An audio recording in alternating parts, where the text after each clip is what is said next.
সেই দিন সন্ধ্যাবেলা থেকে এতটা পরিমাণে বৃষ্টি হচ্ছিল, আমরা তো ভাবতেই পারিনি যে রাত্রেবেলা ঠাকুর দেখতে বা পুজো দেখতে যেতে পারবো বলে। তারপরে দেখতে পাচ্ছ আমরা রেডিও হয়ে গিয়েছি, মানে আমি জাস্ট রেডি হয়েছি সেইটুকুটাই ভিডিওতে তুললাম, কারণ বাকিরা তখন রেডি হচ্ছিল। আর প্রায় তখন 1:45 বাজে, আমি তোমাদের দেখাচ্ছি ঘড়িতে 2 বাজতেই যায়, তখন আমরা জাস্ট ঢুকলাম। আর তারপরে কারণ অনেকটা রাত, যেহেতু সারা রাত পুজো, তো আমরা তাই জন্য মানে একটু দেরি করেই বেরিয়েছিলাম, অনেকটাই দেরি করে, যাতে আমরা সারা রাতটা সেখানে থাকতে পারি, পুজোটা দেখতে পারি। প্রচণ্ড পরিমাণে এই ঠাকুরের কাছে বলি দেওয়া হয়, সবই ভিডিওর মধ্যে আছে। চলো তাহলে তোমাদের সবটা দেখাই। বলিটা যেহেতু আমি একদম মানে দেখতে পারি না, আমার খুব কষ্ট লাগে আর কি, তো তার জন্য আমি ওই জায়গাটা খুব একটা ভিডিও করিনি। আর বাকিটা পুজো মাকে দেখানোর চেষ্টা করেছি সাইড থেকে বা অনেক দিক থেকে, অ্যাঙ্গেল থেকে মাকে তোলার চেষ্টা করেছি, আমি দর্শন নিজেও করেছি, তো সেইগুলোই তোমাদেরকে দেখাবো। চলো। আর দেখতে পাচ্ছ যে এত রাত তখন, আর পুজো যেহেতু প্রচণ্ড পরিমাণে ভিড় দেখতে পাচ্ছ, লোকে যত সামনে যাবো তত ভিড় বাড়বে। আর এখানে দেখো স্ক্রিনেতে মাকে পুরো পুজোটা লাইভ দেখাচ্ছে, মানে যারা যারা অতটা সামনে বা মন্দিরের অত ভিড়ভাট্টার মধ্যে যেতে পারবে না, এখানে দাঁড়িয়েও অনেকে দেখছে লাইভে। আর এদিকে ফেসবুক পেজে তো লাইভ চলছিলই, সারা রাত চলবে বিসর্জন অবধি। এই যে সামনেটা জাস্ট এসেই গিয়েছি, তোমরা দেখো মন্দিরের সামনেটা কি অবস্থা। আগের বারে সকালের ভিডিওটা নিশ্চয়ই তোমরা দেখেছো কীরকম অবস্থা ছিল, আর এখন কি অবস্থা। এই যে দেখো সাইড দিয়ে আমি একটু মাকে মানে ভিডিওতে আনার চেষ্টা করছিলাম, আমি একটুখানি দর্শন করে নিয়েছি মায়ের পুজোর সময়, আর তারপরে আমি একটু ভিডিও করার চেষ্টা করছিলাম যাতে মাকে একটু দেখানো যায় ভিডিওর মধ্যে। বিসর্জনের টাইমে আমি পুরোটা মাকে ভিডিও করতে পেরেছি, কারণ কি মা পুরো সেই সময় বিসর্জনে যাওয়ার সময় বেরোচ্ছে আর কি মন্দির থেকে, তো সামনাসামনি পুরো ভিডিওটা করেছিলাম। কিন্তু এই পুজোর টাইমটা করে সামনে দেখতে পাচ্ছ এতটা পরিমাণে ভিড়, এই যে বলি টলি এখানে নিয়ে যাচ্ছে, রক্তারক্তি কাণ্ড রাস্তার মধ্যে, তো তাই আমি অতটা সামনে যেতে পারিনি মায়ের।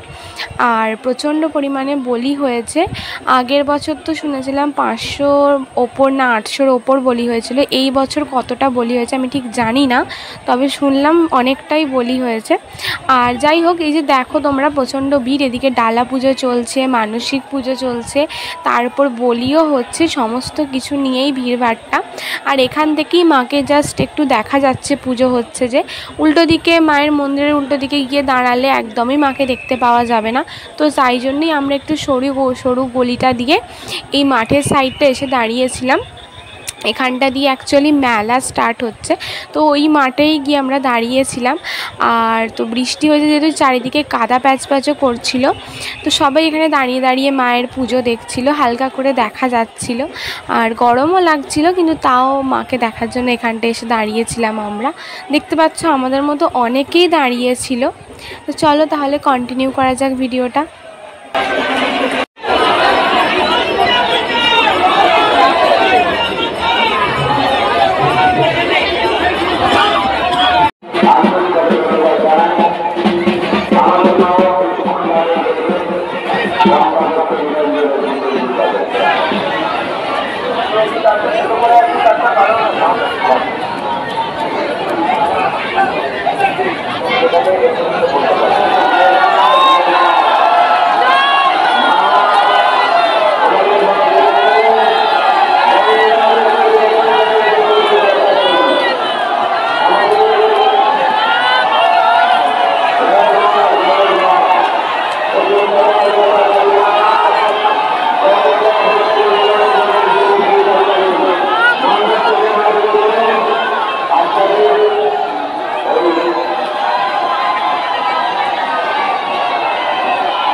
মাকে নিয়ে যখন গঙ্গার ঘাটে চলে গেল, তারপরে একটু ভিড় কমতে আমরা বাইরেটা বেরিয়ে এসেছিলাম। তারপরে বাকিটা একটু ভিডিও করে নিচ্ছিলাম। পুরো রাস্তাটা এরকমভাবে লাইটিং করা ছিল। একটু পরে আমরা সবার পিছনে পিছনে গিয়ে গঙ্গার ঘাটে যাচ্ছিলাম।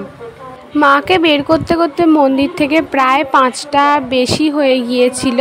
যেহেতু বলিটা এবারে বেশি হয়েছে তাই একটু দেরি হয়ে গিয়েছিল। যেহেতু একটু সকাল সকাল হয়ে গিয়েছিল, এই যে দেখো অনেকে বিসর্জন করে বাড়ি ফিরছিল, মানে শকুন্তলা মা ছাড়াও আরও অনেকগুলো শকুন্তলার ছোট বড় এরকম অনেকগুলো পুজো হয়ে থাকে কন্যগড় সারা কন্যগড় জুড়ে। আর এই যে হলো তার মধ্যে আরেকটি ঠাকুর, এটা নিয়ে তখন যাচ্ছিল গঙ্গার ঘাটে। আর আমাদের যে শকুন্তলা মন্দিরের মা, তাকে তখনও বিসর্জন দেওয়া হয়নি। আমি তোমাদের দেখাচ্ছি গঙ্গার ঘাটের অবস্থাটা, মানে এতটা পরিমাণে ভিড় ছিল বলার মতো নয়, ওখানে মানে ঢোকা যাচ্ছিল না। আর আমাদের ভুল হয়ে গিয়েছিল, আমরা মায়ের সঙ্গে সঙ্গেই বেরিয়ে না এসে একটু দেরি করে বেরিয়েছিলাম। আমরা ভেবেছিলাম ঘাটে চলে যেতে পারবো, কিন্তু এতটা পরিমাণে ভিড় যে ওখানে ঢোকা পর্যন্ত যাচ্ছিল না। আমি অনেকটা দূর থেকেই ভিডিওটা করেছি। আর যেহেতু হাতে স্ট্যান্ড ছিল ফোনে, তা দিয়ে তোমাদের দেখাচ্ছি। দেখো মা কোথায় চলে গেছে, একদম গঙ্গা ঘাটের সামনে আর কি। আর আমরা কতটা পিছনে ছিলাম, ওই যে দেখো ওখানটা আমি ম্যাগনিফাইং করে দেখাচ্ছি, ওইখানে মায়ের বিসর্জন চলছে আর আমরা এতটা পিছনে। ফোন মানে চুরি হয়ে যেতে পারে, তাই আমি আর যাইনি অতটা। তারপর ওখান থেকে আমরা আবার ব্যাক করেছিলাম। তারপর মা বলছিল যে প্রসাদ নিয়ে একেবারে বাড়ি যাবে, যেহেতু পুজো শেষ হয়ে গিয়েছে তো এখন থেকেই কাউন্টারগুলোতে প্রসাদ দেওয়া চালু করে দেয়, পরে আর না এসে এখনই নিয়ে যাবে। তো তাই জন্য আমরা এখানে দেখছিলাম। আর বেদিটা দেখো পুরোটা শূন্য হয়ে গেছে, মাকে নিয়ে চলে গেছে, মন্দির পুরো ফাঁকা শূন্য। কয়েক ঘন্টা আগেই মাত্র এখানটা এত লোক হই হই করছিল, আর এখন পুরোপুরি ফাঁকা। মানে কেমন লাগছে দেখতে এখন অন্যরকম।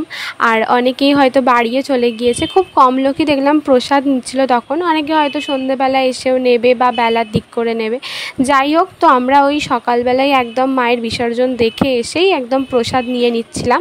প্রসাদের প্যাকেটটা আমি তোমাদের দেখাচ্ছি, দেখো প্যাকেটটা। এখানে যে কাউন্টারে লম্বা লাইন দেখতে পাচ্ছ, এইখানে লাইন দিয়ে প্রসাদ নিতে হয়। এই যে কাউন্টারটা, এখানে আমার মা গিয়েছিল নিতে। আমরা আর ভেতরে অতটা ঢুকিনি, বাইরে থেকেই করছিলাম। এই ছিল মায়ের প্রসাদ, এই রকম প্যাকেট সিস্টেম। এগুলো যারা মানসিক পুজো দেয় তাদের আলাদা ব্যাপার। আর এইগুলো হচ্ছে স্লিপ কেটে যে পুজোটা নেয় আর কি। আগে তোমাদের দেখিয়েছিলাম কাউন্টারটা সকালবেলার দিকে আগের ব্লগটাতে। তো তারপরে আমরা যাওয়ার সময় ভাবলাম একটু চা খেয়ে তারপর বাড়ি যাব। আর মা যেহেতু বললে সারা রাত জেগে আছে, একটুখানি চা খেলে তো ভালো এনার্জি লাগবে সবার, তাই যাই কথা তাই কাজ। আমরা 3জন মিলে চা নিয়ে নিয়েছিলাম। দেখো গরম গরম চা খাচ্ছি, তারপরে সেখান থেকে টোটো ধরে আবার আমরা বাড়ি চলে যাব। তারপরে আজ সন্ধ্যেবেলা আবার মেলার ব্লগ নিয়ে আসব, তোমরা দেখতে থাকো পুরোটা।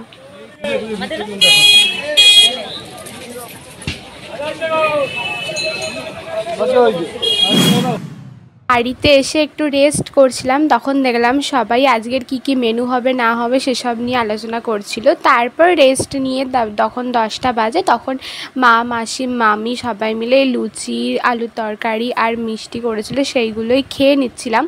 তারপর দেখো ভাই এখানে কীরকম শুয়ে আছে, ওকে দেখাচ্ছি। ওর খাওয়া দাওয়া হয়ে গিয়েছিল, আমি খাচ্ছিলাম।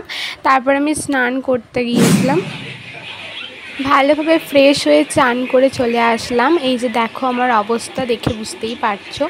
আর বাকিরা কি করছিল চলো তোমাদেরকে দেখাই। তখন ভাই তো টিভি দেখছিল, ভাইয়ের তো স্নান হয়ে গিয়েছিল, আর এখানে দিদাটা পুজো করছিল। তারপর এখানে সবাই খাওয়ার এখানে মানে আলোচনা হচ্ছে, তারপর খাওয়ার রান্না ঠান্না সমস্ত কিছু হচ্ছে, মা মামি সবাই মিলে করছিল।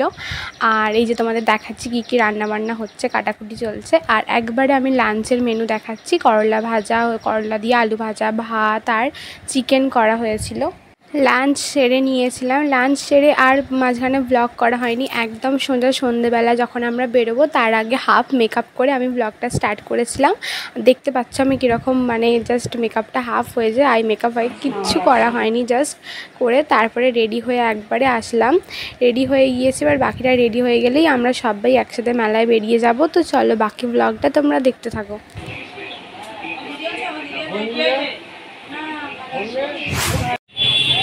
মেলাটাও প্রায় আমরা লেট করেই বেরিয়েছিলাম, প্রায় 9টা নাগাদ হবে আমরা বেরিয়েছিলাম বাড়ি থেকে।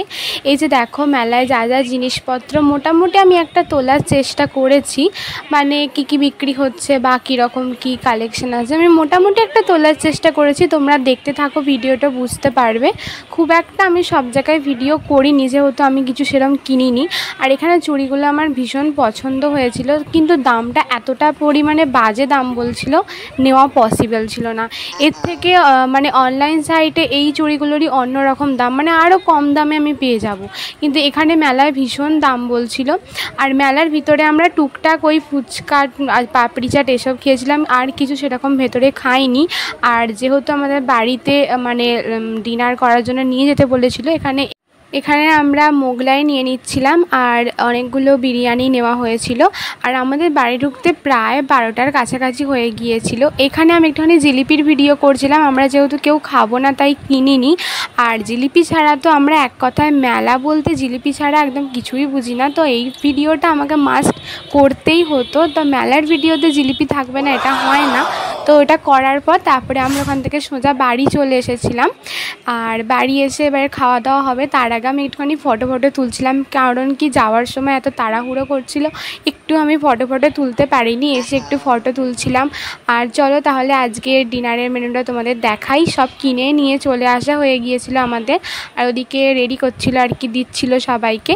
এই যে ছিল বিরিয়ানি, চিকেন কষা, তো এটাই রাত্রের ডিনার ছিল। পরের দিন সকালবেলা ঘুম থেকে উঠলাম, দেখো সকালটা এতটা ফ্রেশ লাগছিল আর ঘুমটাও বেশ ভালো হয়েছিল, কারণ কি 2টো রাত্রি আমরা পুরোপুরি জেগে একদম ভালো ঘুম হয়নি, ঘুম ভালো কি হয়নি বলতে গেলে। তো সেদিন সকালবেলা উঠে ভীষণ ভালো লাগছিল নিজেকেও, এতটা ঘুম মানে আমি প্রচণ্ড ঘুমোতে ভালোবাসি, কিন্তু 2টো রাত্রি আমি ঘুমোইনি। তারপরে যখন 3 নম্বর দিন ঘুমিয়েছি আমার ভীষণ ভালো লাগছিল, আর তাই জন্য সকালবেলা উঠেই আমি ব্লগটা স্টার্ট করেছি। আর সেদিন আমরা দুপুরে একটু ঘুরতে যাওয়ার কথা ছিল, চলো একেবারে সেটা দেখাবো তোমাদেরকে। মাঝখানে পুরো ঘটনাগুলো মানে যা যা আমরা লাঞ্চ করেছি, যা করেছি সব স্কিপ করে একদম আমি ঘুরতে যাওয়ার ঠিক আগের মুহূর্তে করে ব্লগটা স্টার্ট করেছিলাম। আমরা সেদিন এক জায়গায় ঘুরতে যাচ্ছিলাম, কোথায় যাচ্ছি না যাচ্ছি সব তোমাদের বলবো, চলো তোমরা ততক্ষণে ভিডিওটা দেখো। আর এই যে দেখো অজান্তি আজকে আমার ড্রেসের কালার আর মায়ের ড্রেসের কালার সেম হয়ে গিয়েছে। চলো এবার যাওয়া যাক। এই যে আমরা পৌঁছে গিয়েছি, আমরা এই টোটোটা ভাড়া করে চলে এসেছিলাম এখানে। এটা একটা বাগান বাড়ি, আমরা ওই ফ্যামিলির সবাই মিলে এসেছিলাম একটু ঘুরু করতে। চলো তাহলে তোমরা পুরো ব্লগটা দেখো। আর বাগান বাড়িটা আমার ভিডিওতে আগেও হয়তো তোমরা দেখেছো, তাই তোমরা বাকিটা দেখতে থাকো। হ্যাঁ এরকম ধরে থাকে, আস্তে আস্তে আসবি, আয়। আমি আজ জোরে যাবো তো আস্তে আস্তে। এটা হলো অবনীন্দ্রনাথ ঠাকুরের একটা বাগান বাড়ি, আর এখানে আমি আগেও এসেছি, তো আবার একবার ফ্যামিলির সবার সাথে এলাম, আগেরবারে বন্ধুদের সাথে এসেছিলাম। তো এবারে একটুখানি বদমাইশি করেছি, সেই সমস্ত ভিডিওগুলো এর মধ্যে অ্যাটাচ রয়েছে, তোমরা দেখো। ভাই আর আমি দুজন মিলে বদমাইশি করছিলাম। কিরম আমার ব্যাগটা নিয়ে চলে গেল ওদিকে, দেখো আমার ব্যাগটা গিয়ে কিছু দরকার নেই, তুই নিয়ে চলে গেলি, তো শ্বশুরের সম্পত্তি যেন ওটা নিয়ে ফেরত আয়, নিয়ে ফেরত আসতে বলেছি টু ভাই। ভালো লাগে চুরি করছিস কেন? বেশ করেছি, এটা তোর শ্বশুরের সম্পত্তি না, ওটা আমার দে, ওটা আমার ফেরত দে, না দিতে বলেছি টু। আরেকটু এগো, নাহলে গঙ্গা জলে সিধে ছেড়ে দেবে। কি হয়েছে? গঙ্গা জলে ছেড়ে দেবো। তোমার ব্যাগটা গঙ্গা জলে ফেলে দিবি? সঙ্গে তোকেও দিয়ে দেবো ভাসান। এই গলায় ঝুলিয়ে নে, গলায় ঝুলিয়ে নে।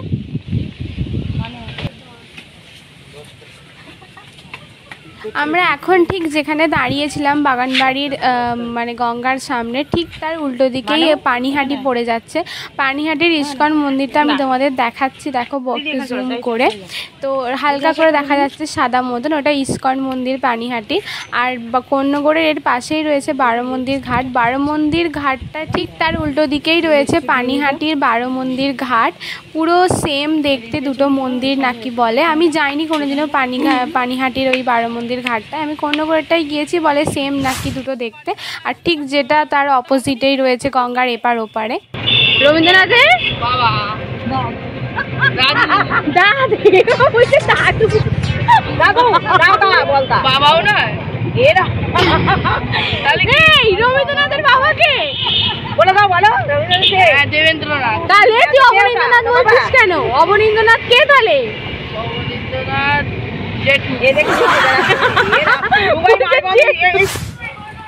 বাইরে যেহেতু আমরা কিছু খাইনি, লাঞ্চ করে বেরিয়েছিলাম, তারপরে বাড়ি আসতেই মা ঝাল ঝাল করে একদম আলু কাবলি মেখেছিল সবার জন্য। এই যে দেখো এখন লঙ্কার গুঁড়ো দিয়ে একদম সুন্দর করে মাখছে, আমি তোমাদের দেখাচ্ছি। অনেকেরই হয়তো জিভে জল চলে আসবে, আমার তো দেখে এখনই লাগছে। আর ঠিক আজকে রাত্রির থেকে আবার বৃষ্টি শুরু হয়েছিল, ভীষণ পরিমাণে সেদিন বৃষ্টি হচ্ছিল। আর আমরা ভাবছিলাম পরের দিন বাড়ি ফিরবো কী করে, কারণ পরের দিনই আমাদের বাড়ি যাওয়ার ছিল।